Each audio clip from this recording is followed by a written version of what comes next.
Hello, Sam. Hello, Alasdair. You alright? I'm very well, thank you. I've just heard about what you're up to when I rang. You are moulding a plasticine Donna from Mamma Mia and planning to bake it in the oven. I've been having a lot of time in. For those who might not know, I had a little surgery last week. Just a little heart surgery, nothing major. It's all fine. Just a little heart surgery. Just a little heart surgery. For the health. For the health. It's all fine. But it means I've had a lot of time where I can't really get up and do stuff. So I've just been sat down. So I've been doing a little bit of sculpting. And Alasdair and his boyfriend came over the other night, which is very sweet. I missed London Pride because I couldn't obviously go out and do the parade and stuff. So we came in and we were trying to figure out what's a gay movie that we can all watch. We wanted to watch something gay. And we settled on Mamma Mia 2. He's convincing me that it's a masterpiece in filmmaking, which I'm not quite convinced of. In the same way that Die Hard is a Christmas film, Mamma Mia 2 is very much a queer film. I don't know if anyone in that film is actually gay or if there's any gay characters. But I mean, he plays gay. One of them plays gay. Everyone plays gay. Everyone plays gay. It's a really good film. It's very feel good. If you're thinking about making, as we did, a few mojitos with friends, and you're just like, what should we put on? Mamma Mia 2, because it's great for having as well a bit of conversation over the top of, because you don't really need to concentrate on the story because there isn't really one. So you can just say, oh, they're doing another song. Ah, you can dance. Ah. Woo. See, I don't know what is your thing about Mamma Mia 2. Mamma Mia 1, I stand by. Great film, amazing, beautiful gowns. But Mamma Mia 2, it's just not for me. I mean, I can't forgive them for, spoiler alert, killing off Meryl Streep. There's a very important video essay I watched this week, and it's genuinely the best video essay I've ever seen on YouTube. I've rewatched it a couple of times now by putting it in front of friends' faces. I genuinely feel it makes important points, and it's called Mamma Mia 2 is an absurdist masterpiece, and I recommend that anyone goes and watches that this week. It's an incredibly well-composed argument. Well, my brain wasn't involved in that much, but I have been using the time to do some sculpting, and my current sculpt is Meryl Streep from Mamma Mia, so there you go. Well, there we are. And now this week we're doing a very overdue topic. I agree. We've been sort of discussing all things across the Whoniverse, and we've kind of touched on spin-offs, I think, in the last season of Wholala, but we've never given a full episode devoted to an episode of a spin-off, and I don't think we could start with a better show or a better episode than or two-parters for this one. Yes, I'm really excited about this one. This was a real treat to watch again, a very easy one to dive into and just enjoy. Haven't been back to this one for a very long time either, but it's definitely etched in my memory from childhood. Without any further ado, we will be watching Whatever Happened to Sarah Jane from the Sarah Jane Adventures. Woohoo! And Yay. To go with that, we've prepped a bit of an introduction to Sarah Jane for you, just in case somehow you've missed Sarah Jane entirely, just to introduce who she is and what the Sarah Jane Adventures was all about. Exactly. So dive in, give us a little context for the show. All right, so for those who somehow don't know, Sarah Jane Smith was a companion played by Elizabeth Sladen, originally in the 1970s, and she appeared alongside the third and fourth Doctors, John Pertwee and Tom Baker, for 3 seasons. And Sarah Jane Smith was and is a massively popular character, but especially so in that classic run. She was consistently voted the most popular Doctor Who companion until the series came back in 2005. And even now, she's thought of as one of the very best companions, consistently cropping up in those best companion lists and votes. Yeah, she completely redefined the role of what it was to be a companion, and she helped shape the companion to be less of a helpless sidekick and much more determined and brave and equal to the Doctor. And a lot of people felt that she was quite a revolutionary character, even though Elizabeth Sladen, she actually said that the character was a little bit of a cardboard cutout. I definitely remember seeing her in the 30 Years in the TARDIS documentary where she was like, oh, all she did was scream. And I'm like, no, Liz, she did so much more. She did so much more. She was more, Liz. She was more. She was more. And especially after the 2005 revival of Doctor Who, she came back to the show for a one-off appearance in Series 2 called School Reunion. This was a 2006 episode where the 10th Doctor unexpectedly encounters Sarah Jane and his trusty robot dog K9. Together with Rose and Mickey, they both investigate the mysterious goings-on in a school overrun by aliens. Must have been shocking for old Who fans who'd grown up with Sarah Jane to have her suddenly thrust into Series 2 of Doctor Who. This was a fantastic episode. It reveals that having waited for years for the Doctor to come back to her, Sarah Jane had just assumed that he died. And we have an interesting reflection on kind of what happens to companions when they have a life without the Doctor, or they almost age up too much to travel with him anymore. And the success of School Reunion was such that it led to the development of the Sarah Jane Adventures, produced by BBC Wales for CBBC. And the first series, which we're visiting today, first aired on the 1st of January 2007. I always like to do this comparison. How old were we? Oh my God, 1st of January 2007. I would have been 9 years old. 9 years old. 9. So I was 10? So you'd have been 10, yeah. Wow. I turned 10 in July 2007. So perfect age for this. Again, Doctor Who was really just made for us in this time. I think there's a reason why people our age are so specifically stamped with like New Who, because we were just the right age. There's like, I think like like everyone can enjoy New Who, even like newcomers to the show, but like having it imprinted on you at like a certain stage of your childhood, like it's done something to our brains, clearly. It's done something to our brain chemistry forever. Yeah, exactly. Now, Elizabeth Sladen sadly died in 2011, aged 65, after being diagnosed with pancreatic cancer.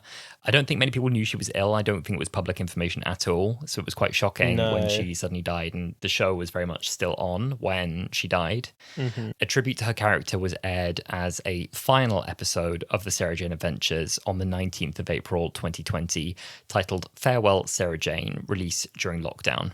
Do you remember where you were when you heard that she died? No, I don't. I have no memory at all. The standout memory of it is David Tennant on the BBC Breakfast Show to talk about her, being a fan and someone who'd worked with her.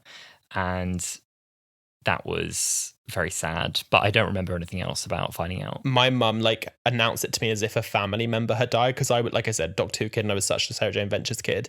And she like knocked on my door and came in, and she was like, "Hi, are you okay?" And I was like, "Yeah." And she was like, "I've got a bit of sad news to tell you." And I was like, no. "What?" And she was like, "Sarah Jane's died." Like she worded it like that. She said, "Sarah Jane's died." No. And I cried. It was literally like hearing that a family member had died. And I don't remember watching it on the news. I remember watching it around. They interviewed Matt Smith, David Tennant, and the kids, like Clyde and Luke and all that. About I remember her. that. Yeah. Yeah. And my grandparents gave me a little cutout from the newspaper where they'd announced it in the newspaper. And devastated. Oh gosh, Yes. That's not. I don't know if that's helpful for grandparents to be like, "So you remember her death forever." I don't Here's know. the clipping. It stuck with me, but they do that with like that's very much like a grandparent thing. They're like, "We saw this in the newspaper and thought you'd be interested." Oh, that's really sweet. That is really sweet. Yeah, exactly. But yes, no, we have been quite slow to get around to properly looking at the Sarah Jane Adventures. But this was definitely one of the 3 main shows in the Doctor Who universe at the time. Doctor Who fever was sort of at a peak in the late noughties. So there was Doctor Who, which was like a family show, Torchwood, which was the grown-ups, and Sarah Jane, which was the kids. And that's exactly where we find ourselves today in series 1 of the Sarah Jane Adventures. Yeah, it truly was the original MCU, which is what makes the ending of series 4 so potent. This was my Avengers all of Endgame. those strands. Yeah, all those bits come together, and we get Gwen, and we get Yanto, and we get Sarah Jane, and we get Luke, and they all come together in the end of that episode. But even more so than just like joining the spin-off shows together, it was also joining all the seasons of that show together. So like, you know, Martha's family met Rose's family, met Donna's family, met like seeing Rose with Sylvia and Wilf. Oh, I can't wait till we revisit. I think we're going to hold off until a bit nearer the 60th to look at those episodes, but I can't wait to dive in. I can't wait to get there. So the Sarah Jane Adventures, the concept is pretty simple. Sarah Jane is no longer a journalist now. She investigates alien activity covertly from her manor house. It's on Bannerman Road in Ealing, and she drives a beautiful emerald green Nissan Figaro. And with the help of her sentient supercomputer, Mr. Smith, voiced by Alexander Armstrong, as well as an alien activity scanner and a sonic lipstick, she deals with alien threats. In the special premiere episode called The Invasion of the Bane, Sarah Jane adopts a son, a boy called Luke Smith, who is part alien creation and boy genius. And she also befriends her neighbor, Maria Jackson, and they help her out. She kind of takes on like a mumsy role, especially in this episode. You really see her be like mumsy, and I really like that, especially sort of at the beginning of the season. She's quite frosty and cold, and she doesn't want to let anyone close to her because she doesn't want to hurt them. And I quite like seeing. I think Sarah Jane is the kind of character that, as she gets older, would be quite mumsy. But I like the way that they dealt with her character in the when you see her in School Reunion, she's quite hard, and she never had kids. She was focused on her career and like reeling on her life from the Doctor, and she was kind of. It's interesting what you were saying earlier about like seeing how companions deal with life after the Doctor, and she just assumed he was dead because her life, she hadn't stopped her life because she continues to like fight for the mantra that she was looking to help people, but she kind of put her own life on the back burner and didn't focus on herself. So it's nice to see her in like a motherly role and sort of taking on that responsibility. Yeah, and they talk about that in that episode, and they say, when we first met you, Sarah Jane, you were so frosty, you were so closed off, you wouldn't let anyone get to know you. And she definitely like defrosts a bit with the presence of these kids around her, which is really lovely as well. Exactly. So let's get into this episode. Let's recap. This is a dark one. Exactly. So these episodes, it's Whatever Happened to Sarah Jane, and the Sarah Jane Adventures used to air episodes in 2 parts. So this is part 1 and 2. They aired on the 29th of October 2007 and the 5th of November 2007. This is again from series 1. It's episodes 7 and 8, directed by Graham Harper. He directed a lot of big Doctor Episodes like Army of Ghosts, Doomsday, Stolen Earth, Journey's End. It was written by Gareth Roberts, and the viewing figures for this episode were 0.41 million and 0.63 million respectively. But then when the episode did get repeat on BBC One, it gained 1.2 million viewers for episode 1 and 1.1 million for episode 2. So it really, especially these episodes in particular, had a big following with an IMDb score of 8.5 and 8.6. Let's get into the story. So we join Sarah Jane, Maria, and her friend Clyde, and Maria's dad, called Alan, who is a DILF, enjoying a very normal day out skateboarding. And while taking some photos on Maria's digital camera, Sarah Jane shivers and says, "Someone just walked over my grave." And this prompts her to give Maria a mysterious puzzle box given to her by an alien soothsayer.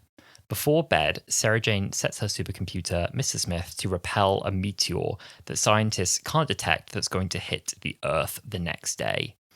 That night, Maria falls asleep trying to open the box, and Sarah Jane is erased from existence by a creature known as the Trickster. When Maria wakes up, she discovers that Sarah Jane Smith no longer exists. The person living across the road is called Andrea Yates, and Clyde is no longer friends with Maria. With nobody in the entire world remembering Sarah Jane, Maria sets out to discover the truth before the meteor hits and destroys the Earth. She learns that Andrea was a school friend of Sarah Jane, and in the 60s, fell off a pier in a tragic accident and died, although in this reality, they were swapped after Andrea made an agreement with the Trickster to save her instead of Sarah. Yes, when Maria confronts Andrea, she too is zapped from existence by the Trickster's alien slave, the Grask, but this time her father Alan is the only one who remembers her. Sarah Jane and Maria reunite in Limbo, and Sarah has a one-to-one with the Trickster, who tells her he'll feed off the chaos created by Earth's destruction and threatens to use her to get to the Doctor.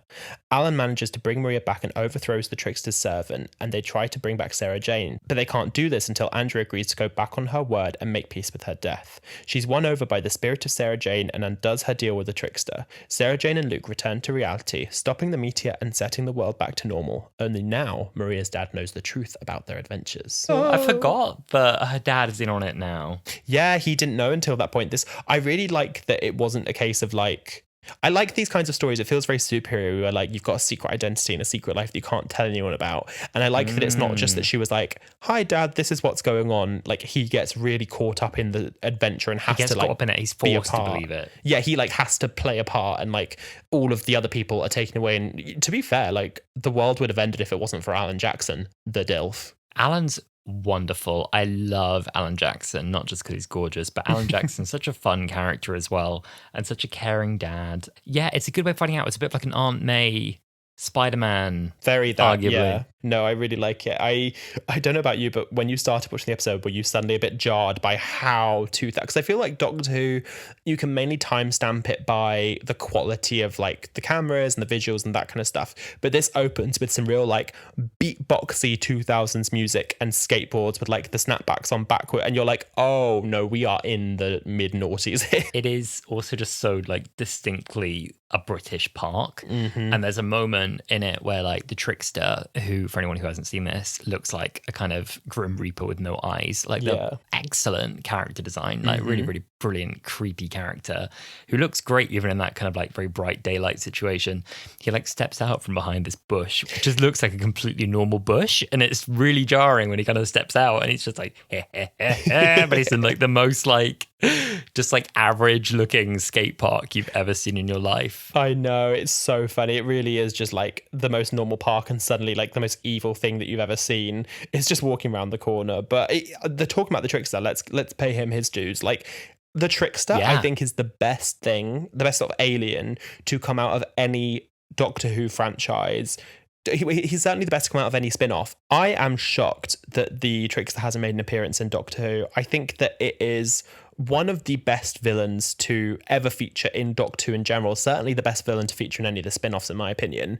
I know that we've had like a light touching on the Trickster before in Doctor Who. The Trickster's Brigade featured in the Sarah Jane Adventures, but that just makes me want to know even more about his character, that like there's the Trickster's Brigade, like he has the Grask working with him and he has the Time Beetle working for him, and his, like you said, his character design is so terrifying. Like I had to keep reminding myself when I was rewatching it, I was like, this is a kid's show. Like he really is this big Grim Reaper-esque character with no eyes, like just a blank face with a mouth, and he's also like deliciously evil. Like he's very articulate and he uses his words very carefully, and that makes him almost scarier. He's a really interesting villain as well. Like his lines are too good for ZBBC, if I'm completely honest with you. He enters by saying, ephemeral minds are so limited. And I was like, did we just say ephemeral in a CBBC show? And then he says, exactly. Chaos is my blood and air and food. I was like, good Lord, like this is a lot. And he's like, she's like, why did you do this? He's like, to aid the coming of darkness. So I was like, goodness me. I did have to keep reminding myself. I was like, this is aimed for kids. And like, it's so funny. For anyone who doesn't know, this sort of is the first episode in a trilogy of episodes about the Trickster. In series 1, there's this episode obviously about Sarah Jane and her best friend. In series 2, there's an episode where the Trickster tries to create an alternate universe between her and her parents. And then in the third series, it's between her and her fiance. And I was explaining to my boyfriend, who doesn't know anything about the show, like, you know, on this one, she has to choose between, like, you know, letting her best friend die, and in the next one she has to choose whether or not she lets her parents die, and then in the third one, like, her fiance who she falls in love with, like, she has to let him die. And he was like, this is fucking dark. Like the Trickster really does not give Sarah Jane a break.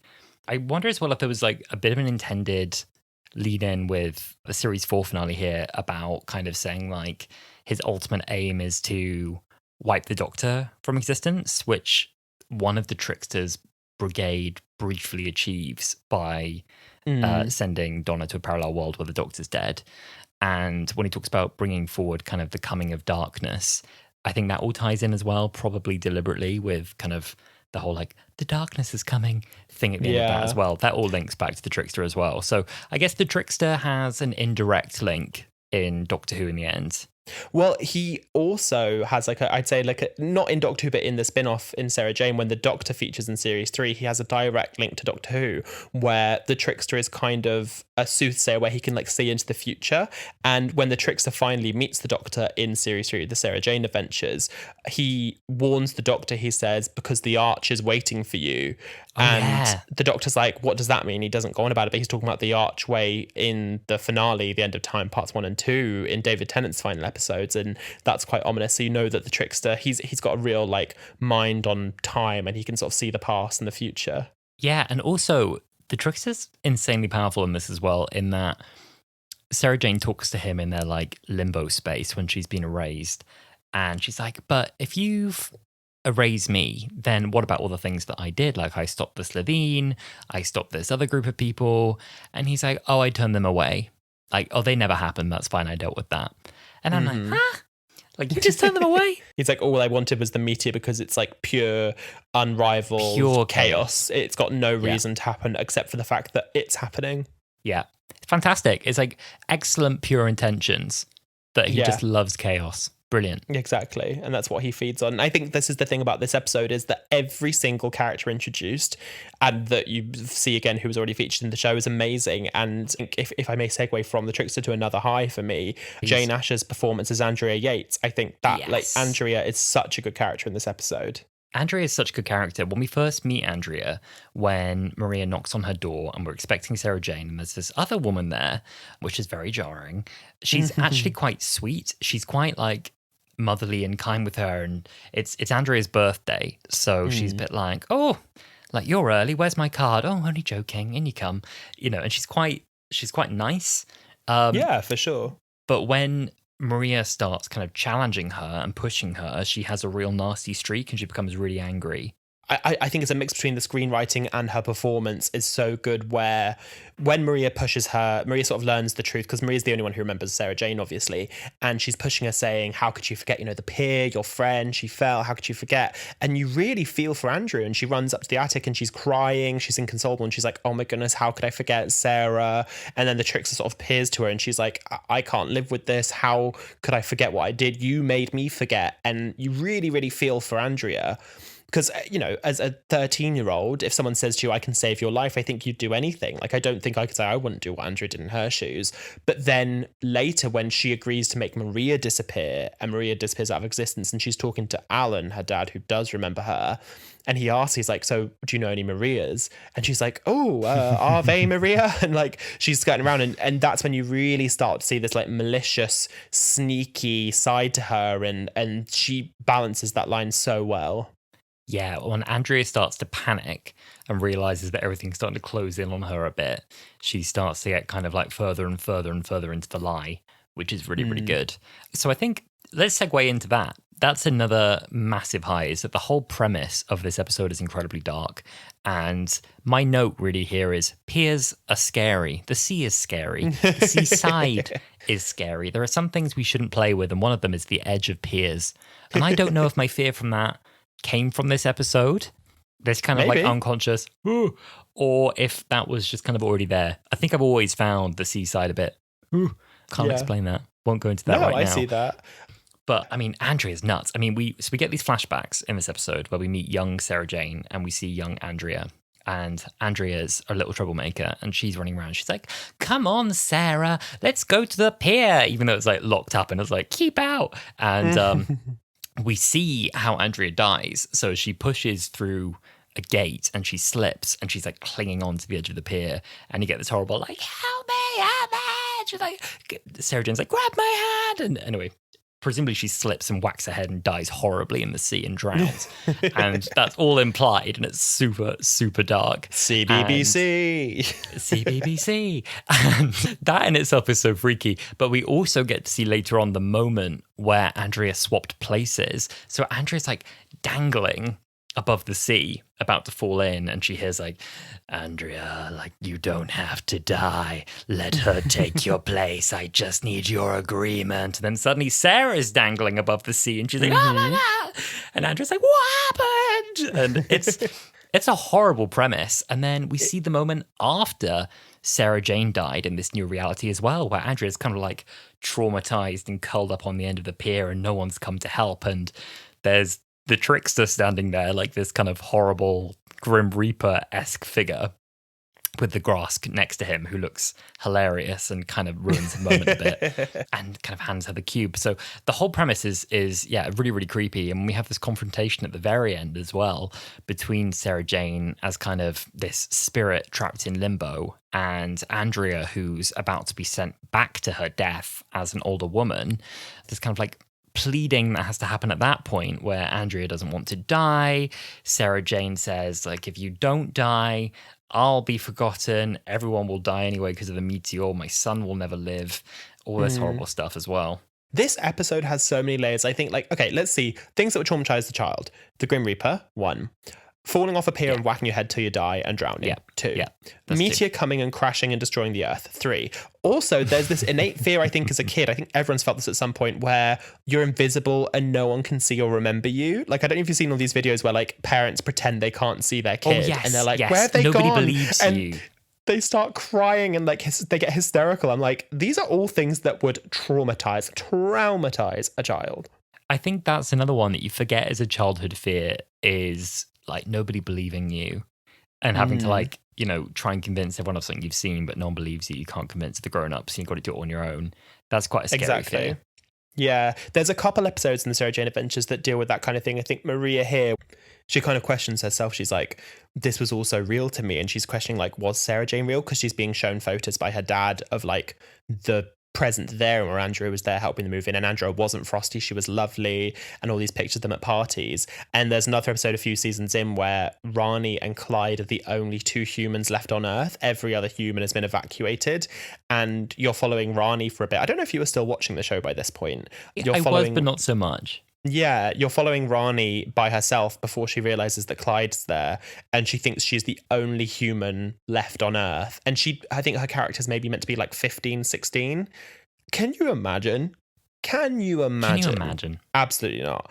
I did have to keep reminding myself while watching. I was like, this didn't traumatize me, but it should have. No, but this is the thing. I can't remember who is credited with this quote, but it's about how the best media for kids doesn't patronize them. Like, if you kind of almost write something that's good enough for grown-ups for kids, and you don't patronize their intelligence, and you don't kind of like underestimate their ability to like wrestle with some of these like difficult emotional concepts, that's how you get good stuff on TV, I think, or even just like good books, good anything. You know what I was thinking recently was really, really dark and twisted? Did you ever read the Lemony Snicket books? Oh yeah, of course, all of them. Like, they were horrible, but they were so good. And I think it was a clip I saw of that recently. It was the version of the movie that's got Meryl Streep in it. Like, there was always something horrible happening in those book series, and it was always miserable and depressing, but you couldn't stop reading them. So like, I think weird. When you look back on that was when you look back at intense. a lot of this stuff. They don't go easy on the kids. They don't go easy on the kids. And now pussyfooting around them.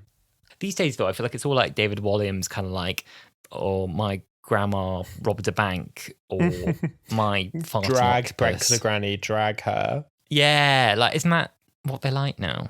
I think there's one moment in this episode, I won't say the word, but Maria, the grass chasing Alan down the stairs, and she walks in and she's like, I just saw my ex-husband running around the stairs with the D word, and uses the D slur, and I'm like, oh, this is 2000s. Oh dear. But talking about Chrissy Jackson, we can't say about how amazing Alan is without talking about her for a second. She doesn't feature in this episode much, but I love her character. She's so like selfish and self-centered, and she's a bit of an arsehole, but she's so funny, and she's like oblivious not only to like the adventures that Maria and Sarah Jane are having, but also just to like life in general. And any scene that Chrissy's in is camp to me. She very much denies what's happening in front of her eyes. She is, she's kind of quite a self-absorbed character, isn't she? She's like a bit ditzy. She's not a very attentive or generous mother. Alan is definitely the better parent. It's not, did we ever know why they broke up, Alan and Chrissy? Not really. I mean, it's an interesting line in this where when Maria is taken out of time, Alan's trying to convince her that they have a kid, and she's like, we never had kids, you know, I don't have a maternal bone in my body, and maybe if we did, then things would have been different. And you kind of get that vibe, like, I guess normally like the nuclear family, you hear a lot more of like when parents get divorced, the child lives with their mum and sees their dad every so often, whereas in this they flip it and she's living with her dad, and the mum is the one who kind of like swans in every so often. And like you said, you definitely feel like you get the more maternal role from Alan until later in the series. Like in series 2, when Maria leaves the show, I think you see Chrissy in like a different light, and I quite like that. Alan's a lovely man. Alan's a really lovely man. He'll do anything for his daughter. And I also feel like when I was a kid, obviously I didn't like know I was gay, and to sort of bring it back round to the queer Doctor Who podcast, I didn't know I was a gay obviously when I was watching this, and I didn't really have any. I feel like I had crushes on people without knowing I had crushes. Like I definitely had a crush on Matt Smith without really realizing it, and things like that. But Alan Jackson was one that I think we all slept on. And then the Sarah Jane Adventures, unless you had on DVD, you say all. I don't know. I think we might be an outlier here. Maybe. I don't know. I feel like I didn't hear anything about it online, and the Sarah Jane Adventures kind of like faded away. It wasn't iPlayer for years. I have the DVDs of my parents, but I hadn't watched it in years because I don't even own a DVD player. And so you couldn't rewatch it in the same way you could rewatch Doctor Who or even Torchwood. Torchwood was on iPlayer. And then when it suddenly dropped like a year ago, everyone online was suddenly, I saw everyone tweeting suddenly like, oh my God, Alan Jackson is a DILF. He is so hot. Oh my God. And I was watching it with my boyfriend. He was like, that guy's so hot. And I was like, I know. Growth. It's like we said before, we went back to The Voyage of the Damned with David Tennant, and we were like, I see. And that's a strange thing. The taste is growing with us. The taste is growing with us, which is great. My boyfriend, he loves Charmed, and he kept saying this episode really was giving him like Charmed vibes, where it's like kind of low quality. Also, like the aliens in this felt more like monsters than aliens. So in shows like Charmed, where they have monster of the week rather than alien of the week, I feel like that was like kind of the vibe it was giving. The prosthetics in the show are great. I feel like I need to give a second to that, because like not just in the Sarah Jane Adventures but in Doctor Who in general, the prosthetics slap, because CGI wasn't that great. They're so good. CGI wasn't that great at this point. Like, I don't know if you remember the Bane, like they were completely CGI monsters, and they were very like, ooh, this is like kids BBC budget. Well, it's funny because I've not revisited that, and I think in your head, I think you kind of airbrush these things until you see them again. And it's like you said, you know, going into this episode, you are like struck by like, whoa, okay, we are back in standard definition 2007, which is not how it exists in your head, because Sarah Jane Adventures carried on until kind of the HD era of Matt Smith's Doctor Who. And that was the most recent kind of version of it on TV. And in my head, I think I kind of redid all of the Sarah Jane Adventures to look like that. And then you go back to something like this and you see a bit of CGI and you're like, And it looks very consistent with Doctor Who from the same time. I'm sure it's the same people working on it. You could swap them out. It's the practical effects that really kind of stand up to the test of time. The trickster design in this, I mean, you're looking at it and you're trying to work out how they've done it. That's when you know it's pretty good, right? His costume's fantastic. And it's kind of elegant and creepy and grim reaper-y, and he's got this like long, almost like velvet cloak going on, and he's got this kind of like black hood over his face, and his eyes are missing, and I'm kind of like looking at it thinking, is that CGI?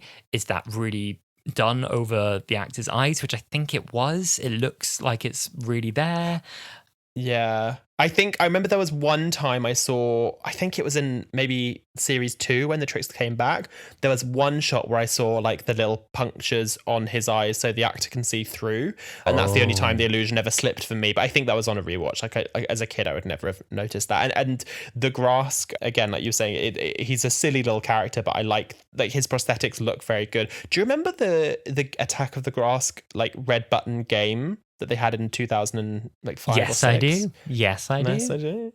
That's one I think we need to do a whole episode on at some point. That was like such a fun little silly episode. But I love that if they're going to bring like a little sidekick for the Trickster into this, to just pull from existing Doctor Who lore. Just go back into the archive. Just go into the wardrobe room and just say, look, what's in it? What's up there? Grask, get it down. Do you know who played the Grask? I do not know who played the Grask. So it was an actor called Jimmy V, and Jimmy V is a regular player in both Doctor Who and Sarah Jane Adventures. A couple of his other credits, he played the Mox of Balhoun in Series 1. He played Banakafalata in Voyage of the Damned. Stop it! He played the baby Slitheen in the Sarah Jane Adventures. And then he also played both the Grask and the Grosk. I don't know if you remember the Grosk. I think it was in Series 4 of the Sarah Jane Adventures. It was literally the Grask painted blue. Okay, then yes.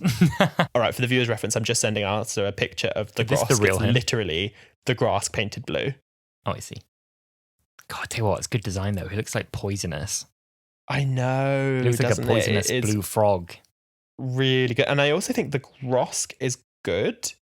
Oh my goodness, he also played the Space Pig. But he was booked and busy on this show, huh? Booked, blessed, and busy. He's also played R2-D2 in the Star Wars universe. No. Yeah. In what? Like the new movies, I think. And he was in Gringotts. He was in Gringotts in Harry Potter. We're quite ignorant here. I feel like a lot of people will know who this is. The more you name, the more I'm like, I should probably know who this is. Well, Wholala, we're learning things all across the Whoniverse and beyond. I can think of a few other highs in this episode that I've got that maybe aren't quite as kind of like story standouts.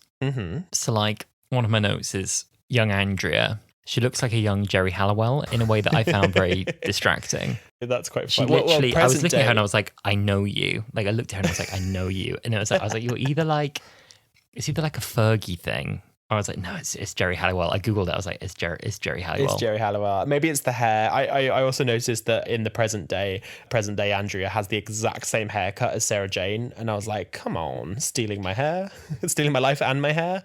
Yeah, you know, she like plays, young Andrea is meant to be quite like a naughty character. She's very, as Maria describes her, quite full on, likes a party. She is the kind of kid I would have been terrified of. I this is no surprise. I was quite a rule follower. I was quite a goody two shoes.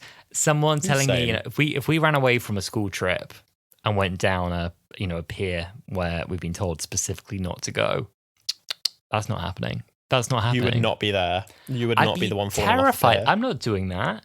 No, there are rules in place for reasons, Andrea. We're in trouble now. No, I feel you that I was exactly the same. She's the kind of like that kind of I do like how they wrote her character, where she was like the unpredictable wild child who, was at least in the real world meant to go through this traumatic experience and then stopped. Saved herself from going through it. So she then chose to live the rest of her life like being the life of the party. And she was like, I was going to enjoy every second of life because I know what it's like to not have it. And I was like, that's really cool. Yeah. Yeah. That makes sense. What's even more interesting, I think, is Sarah Jane's take on that, where she says, I took everything from that experience as well, but I didn't take what you took and chose to be the life party. I chose to like help people and use that to like push me forward, and like that kind of, it's like implied that event is what led her to become a journalist and eventually led her to meet the Doctor.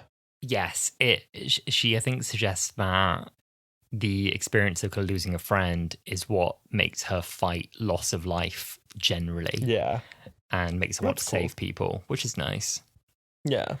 Something I've got down as a high that you've got down as a low is the camera choices. And I think I like it from an ironic angle. So there's a lot of like sudden dramatic zoom ins and whip arounds and really funny camera choices, especially like on like dramatic lines or reveals or realizations. There's something like and the camera will kind of in on someone's face. And I find that extremely funny. I was chuckling to myself.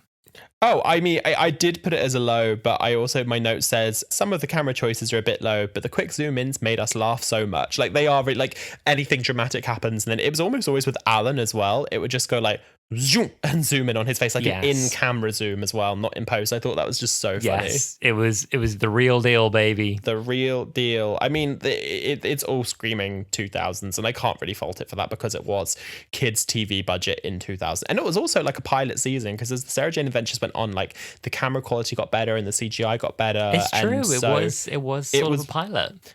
It was what it was, and like they the really first popped episode their pussies for this pilot, huh? They really popped their pussies.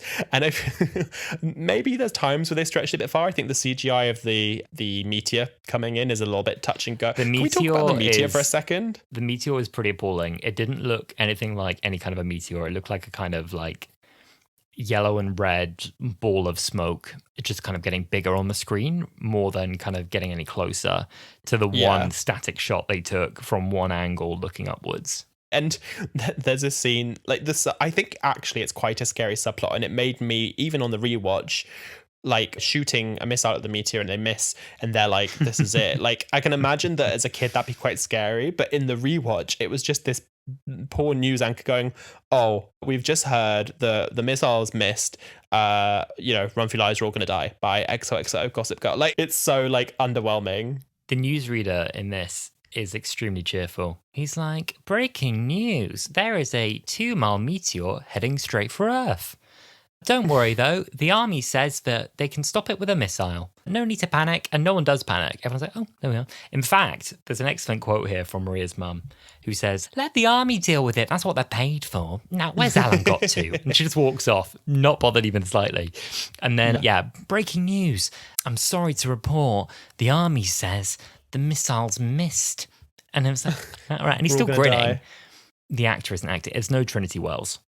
It's no Trinity Wells. It is not. It's actually like a real new. I think his name's Jason Mohammed, and he actually presents for like Welsh Radio and the news and stuff. I think he's currently working on Final Score for BBC One. And I'm like, Doctor Who does this a lot. I remember I have like a real like embedded memory where my parents really didn't approve of it. They said they don't like when Doctor Who uses real world news anchors because it's blurring the lines. Yeah, they said it was like blurring the lines between fiction and reality. And I'm like, girl, if you're watching Doctor Who, you know it's not real. Like, let's be honest. As in, they like it to be a complete suspended reality universe. They would like it to not. I think they're worried it would freak kids out if they see a real news anchor on Doctor Who saying like an alien invasion's happening, and then they watch the news and you see that same news anchor talking about real world things. And I think they didn't like that like blurring of the lines. Personally, I didn't care, but there you go. Didn't do me any harm. Didn't do me, oh, look how I turned Didn't out. do me, did it? Look at me now. Anyway, that was a potential low. But Yeah. dialogue, there was a few lines in particular that really stood out to me. One is at this very emotional ending where they're trying to convince Andrea to die, which is, again, as we said, ridiculously dark. And they're like, you're not really meant to be alive. And it's sort of a net good if you die, which they've kind of weighed that way. Thank goodness. It's not just like a simple swap between her and Sarah Jane. There's also kind of the added weight of the fact that the meteor is coming. So they kind of have to swap. And also Luke is at stake. He's kind of beyond he doesn't exist anymore. He doesn't even exist now. And so they have to do the swap. But I mean, there's a difference here. One, it's just a really funny delivery. One is my favorite line in the whole thing, which is Maria going, "I'm sorry, Andrea, but you're meant to die." And it's careless. It is callous. It is nasty. I'm sorry, Andrea, but you're meant to die. Meant to die? Who said I was meant to die? I was so young. I had so much. Like, she really does. Like, honestly, Jane Asher's performance in this episode is just so good. Like we were saying earlier, like, at times you feel sorry for her, at times you're scared of her, at times you're like laughing with her. And that little dialogue, Maria's line, fucking hilarious. But then so funny. Her like, who said I was meant to die? You're like, oh Jesus! Like, I hope she scared Maria. I'm sorry, Andrea, but you're meant to die. Doesn't care. Just doesn't care. It's a bit careless. I know. But then a really devastating line pretty soon after that. Again, just coming back to what you were just saying, her performance is immaculate.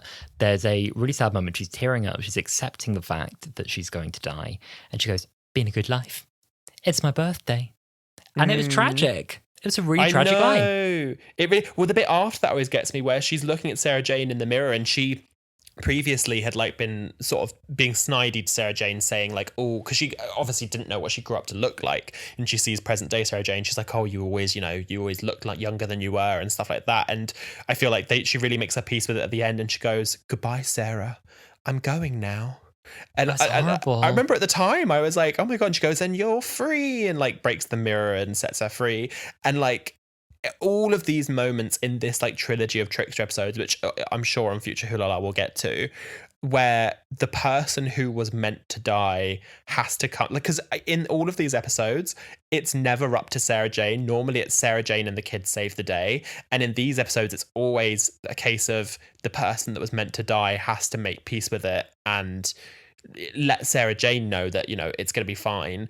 And, when Angela realizes that she has to die, or when her parents realize, when her fiance, they're always so chilling, and it's amazing performances, and it really strikes home. And like, I can't believe this is kids' TV.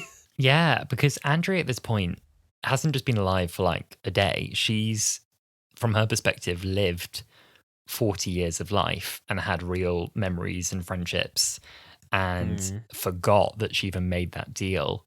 And so she has to kind of trade in and not just die, but all of that has to be undone so it never happened, and delete her whole life. It's high stakes. I feel like all of the friendships that she's made in her life past the age of 13, everyone she's ever known, everything she's ever done, it's not like dying and knowing that you'll leave a stamp on the world. It's like, everything I've done in my life doesn't matter because it won't have existed. I love that. I really love that. For me, that's like probably my one true existential dread. It's so like dying and being instantly forgotten. Just it meant no, it didn't happen. Just awful. Just awful. And it was all a dream. It was all a dream. It was all a dream.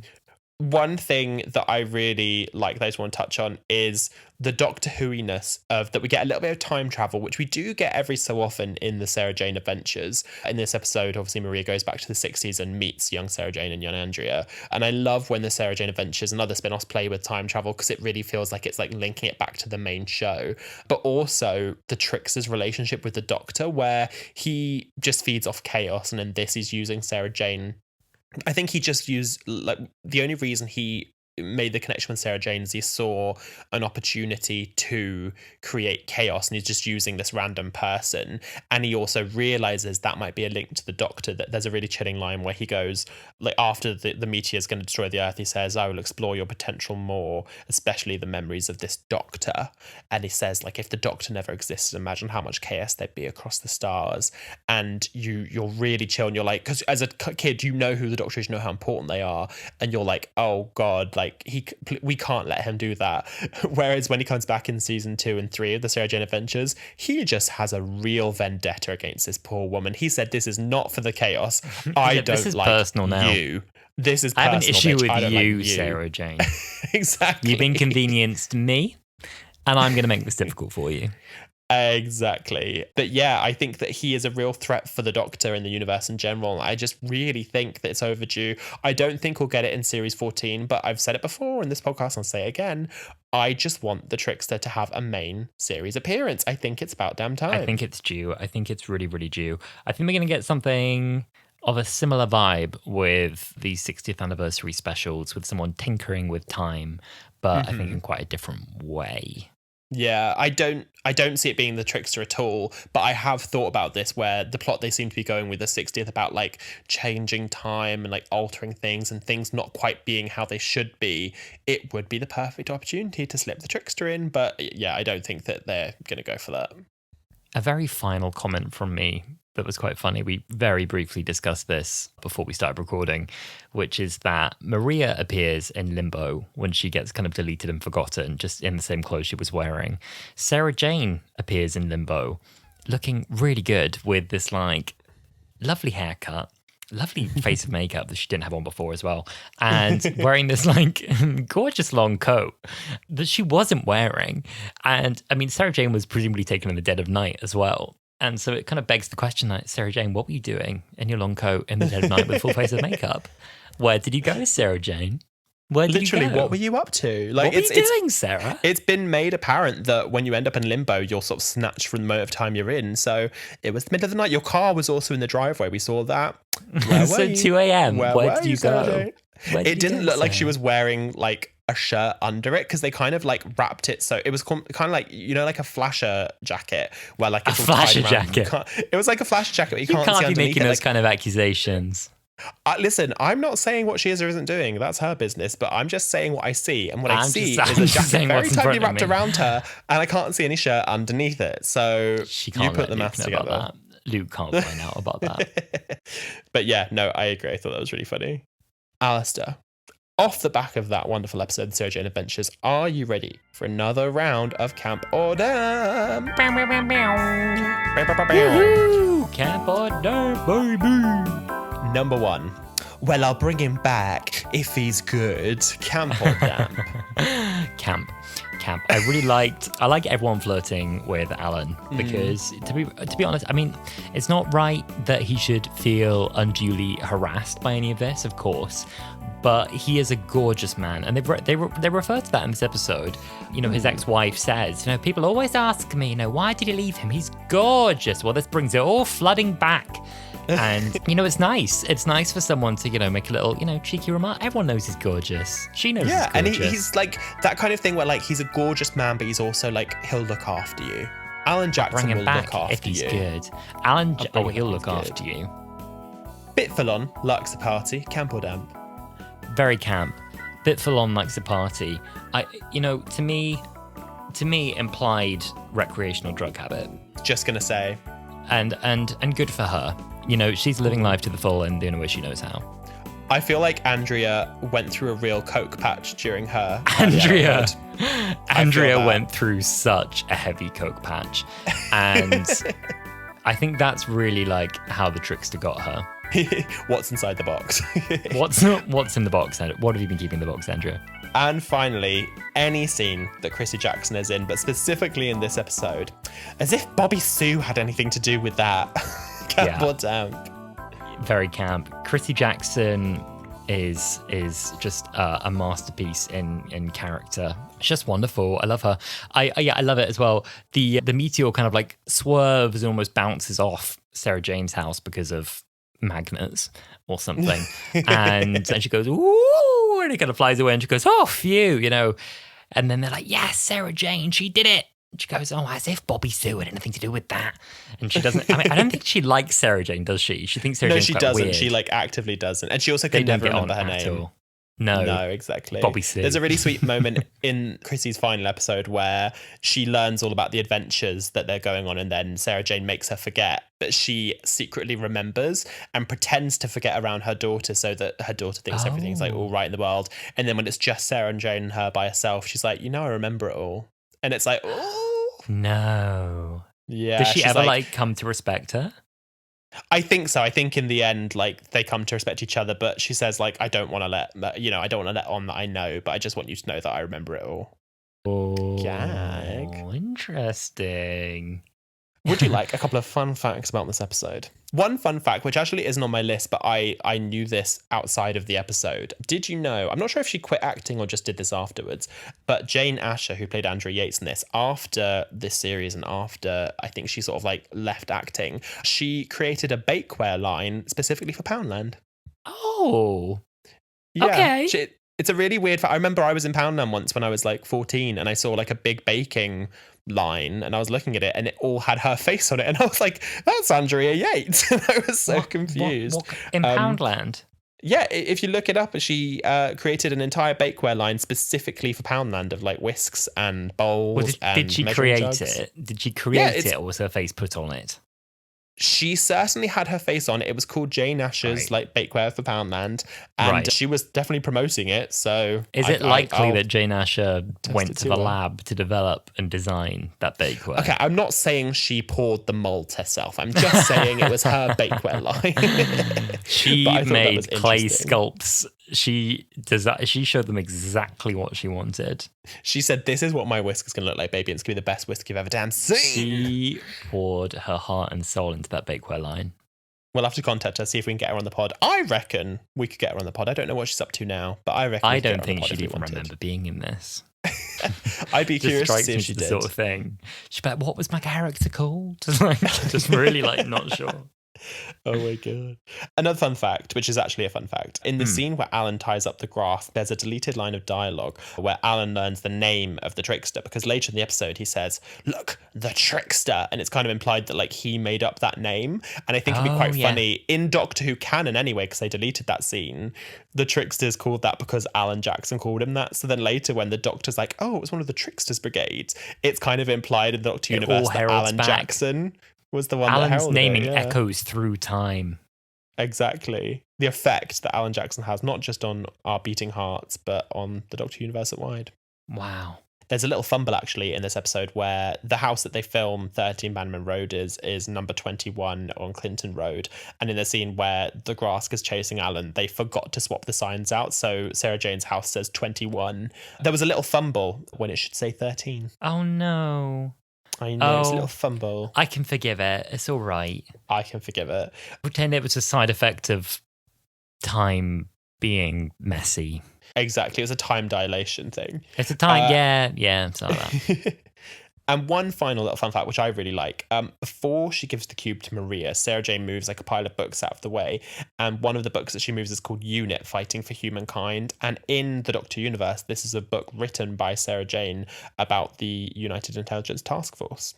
Oh, like written like as an outsider, as a journalist? Or yeah, like as memories? A journalist, she wrote a book about Unit, and that book exists in the Doctor Universe. I'd love to see that prop pop up somewhere else down the line. Yeah. Oh, that'd be really fun, wouldn't it? I mean, these things must also... I mean, I don't know. You work in TV. I don't know what we do with props broadly. If they think there's going to be future seasons or things that they could use it for, they would normally store them. There'll be things pop up like over and over in the show. And so, yeah, I don't know. Maybe it's existing in a BBC warehouse somewhere. I like to think it does. I like to think so too. Well, Alasdair, did you enjoy this episode of Sarah Jane Adventures? I did enjoy, and we were long overdue to try the Sarah Jane Adventures. We've mentioned it in the past. I think we have an episode you can go back to, which is about spin-offs, and we cover some of the other parts of the Doctor universe that exist as well, things like Class and Torchwood. So you can go back and listen to that one too, if you just can't get enough this week. I love Sarah Jane Adventures stands as my favourite spin-off. I do think that Torchwood is one that we need to go to. I keep seeing clips of it pop up on my feed on Twitter, and there's definitely some episodes, especially maybe like the Martha ones. There's a few episodes of Torchwood that we need to go back on. Yes. Yeah, we keep seeing people sort of tweet out clips, and we've got quite now an erratic recording schedule where pretty much 2 days before we record, we see a clip we like on Twitter and we go, yeah, maybe that one. But yeah, Torchwood I've seen quite a bit lately. I think it's time to go back. It might be time to go back. I mean, if we're talking about kind of traumatic scenes, there's really no limit in Torchwood where we can start. There's certain episodes of Torchwood that gave me full blown panic attacks. Oh yeah, fully. Think I had asthma. So I mean, we can we can talk about trauma with those. One thing I've just thought about the Sarah Jane Adventures. I guess I should have put these in my fun facts, but I've just suddenly thought about them now. It's not specific for this episode. Obviously, like we said before, the show came to sort of an untimely conclusion when Elizabeth Sladen passed away. But Russell T Davies has gone on the record and said that he was making plans for 2 other previous companions, because Joe Jones makes an appearance in a later season of the show, 2 other previous companions to appear, one of which was going to be Ace. He was planning on Ace to make a comeback in the Sarah Jane Adventures, and the second was going to be Martha Jones, which would have meant she'd be the only character to have appeared in every single Doctor Who spin-off. Oh wow. Oh, it would have been so good. I know. And I'm hoping he's going to kind of correct that now with, I think, a very likely unit spin-off announcement in the near future, which I imagine they'll be sandwiching somewhere after the release of Series 14 of Doctor Who. My prediction for this, which I could be very wrong about, is that they're going to do the 60th anniversary specials, the Series 14 from January, are we thinking, or like Christmas time? I'm thinking probably March, because I think Series 4, I think he'll try and go back to his original schedule, which would be like Christmas special and then March springtime show, which takes you through to summer. Okay, so we have the 60th anniversary specials in November, we have the Christmas special, we have the springtime Series 14 premiere for 8 episodes. I think after that we'll get the unit spin-off premiere. And then soon after that, we'll get either another Christmas special or Series 15, which they are already filming, I believe, which is insane to say. I can see that. I think that's where they put it. I heard somewhere that they're making plans, and this is just a rumor, so don't, take any accountability for this, but I heard a rumor that they're planning on starting to film season 15 or series 15 of Doctor Who in October, which is a very quick turnaround from season 14. Yeah, I heard they're fully doing back-to-back, but I have to wait and see. I have to wait and see, my darlings. Well, as always, thank you so much for listening to another episode of Wholala, and please keep the conversation going. What's your favourite spin-off of Doctor Who? Did you like this episode? Do you agree with us that it's the best episode of TV to ever be on television ever, forever and ever? Amen. You can reach out to us on Instagram, TikTok, and at least for now, Twitter, before it all crashes and burns, all of which are at Wholala Pod. You can also rewatch old episodes of the podcast on our YouTube channel, also at Wholala Pod. Yes, and if you'd like to help out the podcast, we'd really appreciate if you could give us a review as well on wherever you listen to your podcasts, whether it's Apple or Spotify or something else. We would really appreciate your review. And as always, we will see you next week. We'll see you soon. Bye. Bye.